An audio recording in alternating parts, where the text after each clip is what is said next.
¿Qué tal? Buenas tardes. ¿Por qué Lula protege a los narcos? Dirán ustedes, ¿qué tiene que ver nuestro país con Lula da Silva y el narcotráfico de Brasil?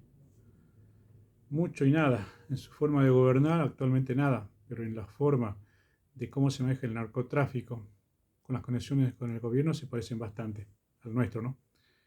Brasil también tiene una forma de gobierno representativa, republicana y federal, como el nuestro también. ¿Se acuerdan de que hace dos programas yo le había comentado cómo funcionan los gobiernos federales y los gobiernos unitarios?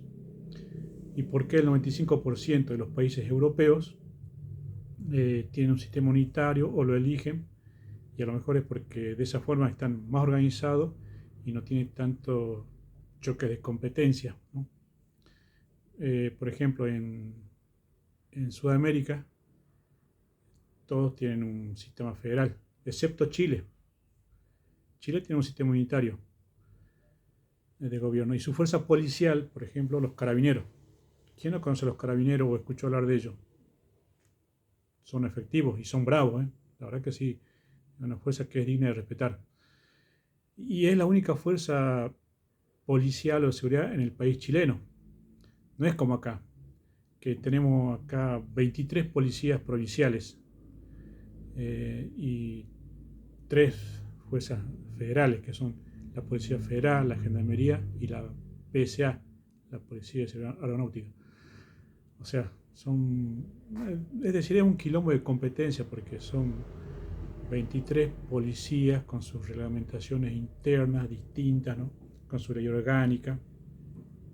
Y, eso hace que haya choque de competencia y jurisdicciones, ¿no? Entonces, en ese sentido, Chile, ¿no? Eh, está mejor organizado, no tiene tanta, no se complica tanto para ordenar, organizar o trabajar en materia de seguridad. Bueno, pero ¿por qué yo hago esta introducción?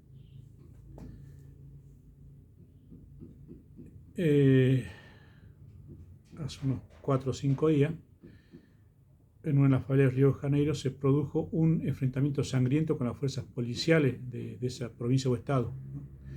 Más precisamente las fuerzas de élite, que son el BOPE, ingresaron a las favelas por orden del gobernador, de nombre Castro. Y el gobernador sería el jefe de las fuerzas policiales de Río de Janeiro. Ahora bien, las leyes que rigen Brasil, la legislación es parecida a la nuestra. O sea que la ley que opera en el narcotráfico en Brasil, así como acá, es una ley federal. Entonces, ¿por qué no fueron las fuerzas nacionales o federales a ese operativo de grandes magnitudes? Porque ya hasta ahora se contabilizan 132 fallecidos por el enfrentamiento. ¿Por qué se habrá mandado solo el gobernador de Río de Janeiro a reprimir a los narcotraficantes en una de las favelas de ese estado? El estado de Río de Janeiro está gobernado por una persona del partido de ultraderecha, del bolsonarismo. O sea, partidos que apuestan a la organización, el orden y luchan contra el delito en todas sus formas. Eh, en cambio, el gobierno federal que encabeza Lula da Silva es un gobierno de izquierda. Y estos partidos de izquierda suelen convivir con el delito, defienden a los delincuentes y los consideran víctimas de la sociedad. Por lo tanto, es como que liberan zonas y, y no los molestan, más bien transan con ellos, ¿no? De vez en cuando detienen a marginales de poca monta o hacen un secuestro de droga o secuestran elementos ilícitos para justificar su lucha contra la inseguridad. Esto es así en un gobierno con tendencia de izquierda. Eso pasó en las 2 décadas que gobernó el populismo en Argentina y es lo que está pasando en Brasil. Pero entonces, ¿por qué se libró esta guerra sangrienta con el narcotráfico en Río de Janeiro? Y bueno, yo lo dije, se registró ya 132 fallecidos y 4 de ellos policías del BOPE y más de 80 detenciones y se irán haciendo más, o sea, 80 detenciones serán, supongo, no creo los jefes narcos, serán dealers, soldaditos, algunos que otros de segunda línea, ¿no? Y el enfrentamiento sigue y todo Brasil, Sudamérica está en vilo y el mundo está consternado con este suceso. Y no sabemos cuándo va a terminar este enfrentamiento, ¿no? Al ser un sistema federal de gobierno el brasilero, cada gobernador puede disponer como de su fuerza de seguridad y cómo va a combatir el delito, independientemente de cómo encare la lucha el gobierno nacional. O sea, si fuera por Lula da Silva, él nunca iba a penetrar en la favela a detener o secuestrar drogas, mucho menos mandar a policías a enfrentarse con los narcotraficantes. En cambio, el gobernador Castro, de Río de Janeiro, que es de un partido de derecha, y sus políticas de lucha contra la inseguridad son más de represión y de terminar con el delito en todas sus formas, especialmente con el delito del narcotráfico. Y teniendo en cuenta que el Comando Vermelho, ¿no?, que es el que maneja o domina todo el territorio de las favelas en Río de Janeiro, ¿no?, prácticamente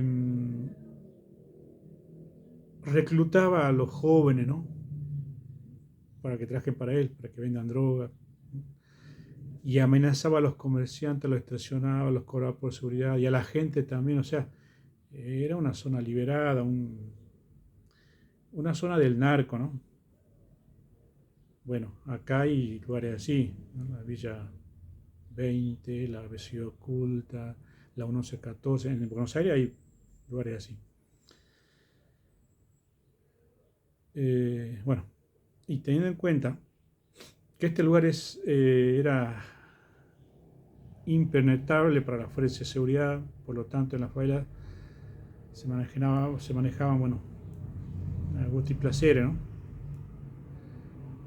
Y la difusión, ¿no?, que tuvo este enfrentamiento armado, ¿no?, sangriento, hizo que todo el mundo se enterara más o menos de cómo se manejaban, digamos, en la favela. Lula da Silva, sin embargo, mientras estaba el enfrentamiento, no mandó fuerzas federales o nacionales a combatir en apoyo a la policía de Río de Janeiro. ¿Y por qué será? Bueno, cuando le hicieron una entrevista y le preguntaron al presidente de Brasil sobre el tema, sus declaraciones me hacen acordar a las de Axel Kicillof acá en Argentina o las de Aníbal Fernández cuando era ministro, cuando este último dijo que el narco triunfó en Argentina, que ya las fuerzas no podían con el narcotráfico, algo totalmente ridículo, ¿no? Y bueno, y en este caso, ¿qué dijo exactamente el presidente actual de Brasil, Lula da Silva? Que los narcotraficantes son víctimas de los consumidores, que si los consumidores no comprasen droga, los narcos, los jefes narcos o los que venden la droga, no estarían tan presionados para cocinar la droga o venderla, ¿no?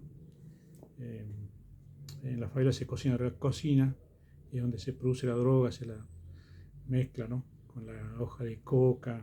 Esa es una cocina. No voy a abundar tanto sobre el tema porque no es bueno hablar también mucho sobre el tema, ¿no?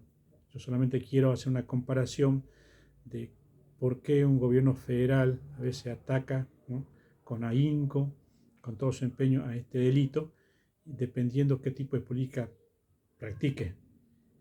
Un partido de política de izquierda y de izquierda nunca lo va a hacer.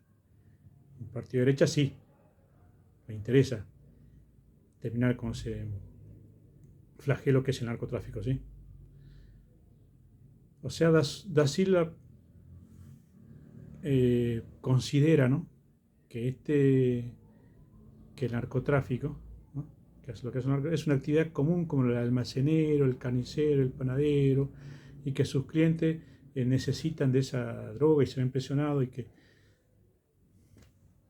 los narcotraficantes son víctimas de los consumidores. Qué cosa ridícula. Bueno, recuerden que hace Kicillof en un momento también dijo que cuando se detiene y secuestra droga a los narcotraficantes, hay una familia que se queda sin su sostén económico, ¿no? O sea,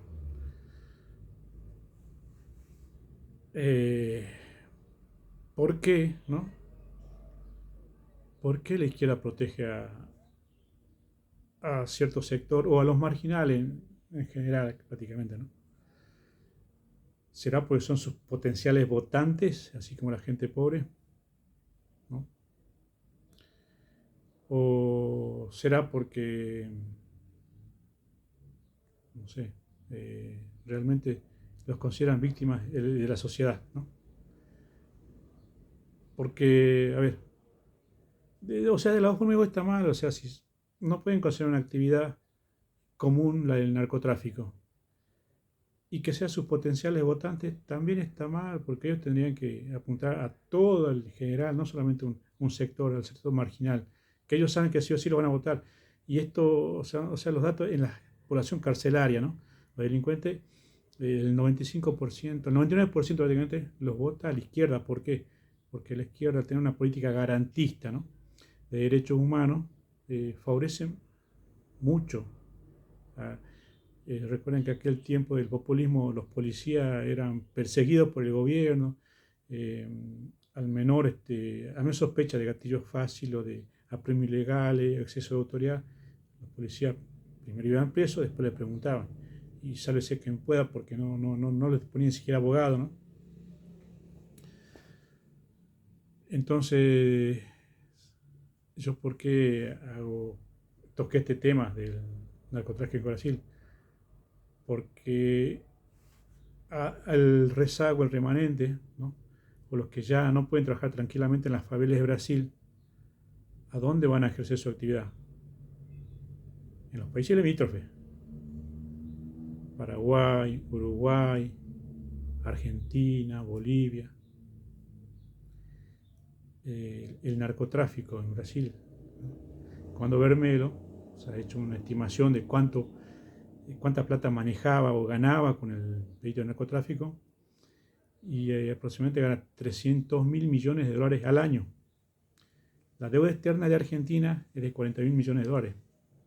O sea, el narco, ¿no? Recauda 7 veces la deuda externa argentina. Por eso es que hay conexión política, ¿no? Con los narcos. La izquierda, ustedes saben que es hipócrita. Siempre saca rédito sobre esto. Hasta puedo decirles que le facilita, ¿no? Para que pongan empresas, ¿no? Blanqueen el dinero. ¿De qué manera se hace esto? O sea, el narcotráfico desde ya es ilegal, es ilícito, no es una actividad que se va a poner como una empresa en cualquier departamento, ciudad o localidad. Ellos blanquean la ganancia que obtiene del narco, ¿no? Del narcotráfico, poniendo empresas en blanco, distribuidoras, supermercados. Supongo que ponen 20 empresas, de esas empresas quizá dan pérdidas, no dan ganancias, pero es una actividad ilícita en la cual inyecta el dinero del narcotráfico, ¿no? Y así están, para el gobierno, para cualquier estado, es casi una actividad en blanco, ¿no? Enmascarando la actividad real que es el narcotráfico. ¿Se entiende esto, no? Esper, por ejemplo, dijo que Machado, ¿no? El narco que se conectó acá, le había facilitado 200 mil dólares por asesoría, por trabajar, ¿no? Asesorar económicamente para sus empresas. Después Fred Machado dijo que no era 200 mil dólares, era $1.000.000, ¿no? Obviamente ya con esto no se lo podía bancar Esper. La verdad que yo no sé por qué se lo bancó, por eso yo lo veo muy impresentable. Y bueno, yo creo que si Esper iba a estar como candidato, posiblemente el resultado iba a ser otro, ¿no? Pero yo quiero hacer hincapié en el narcotráfico, en los rezagos, en la secuela que va a tener cuando se termine este enfrentamiento sangriento con las fuerzas de seguridad, aunque ninguno de los dos están dando el brazo a torcer, ni las fuerzas de seguridad, ni, ni los narcotraficantes, el famoso Comando Bermelo. Pero esas facciones, ¿no? Ese rezago es remanente que se va a las provincias limítrofes, como por ejemplo Argentina, acá va a hacer estragos. Ya tenemos acá facciones, tenemos a unos cárteles en Rosario, en las villas, como les dije, pero si algo así viene potenciado, en Argentina recordemos que no hay fuerzas de élite como el BOPE, ¿no? Que prácticamente sus integrantes son incorruptibles, están muy bien preparados y combaten sí o sí con eficiencia y eficacia e impoluta al narcotráfico. Entonces, Argentina tiene que prepararse para esto, ¿no? O sea, porque si teníamos un ministro que dijo que el narco triunfó en Argentina, ¿no? Gracias a Dios no ganó ese gobierno, ¿no? Populista o ese partido, porque si no esto iba a ser tierra de nadie. Así que bueno, yo quería hacer hincapié en ese, ¿no? Ese tema para que realmente, porque estoy seguro que ahora en una semana o dos va a pasar de moda esto, ¿no?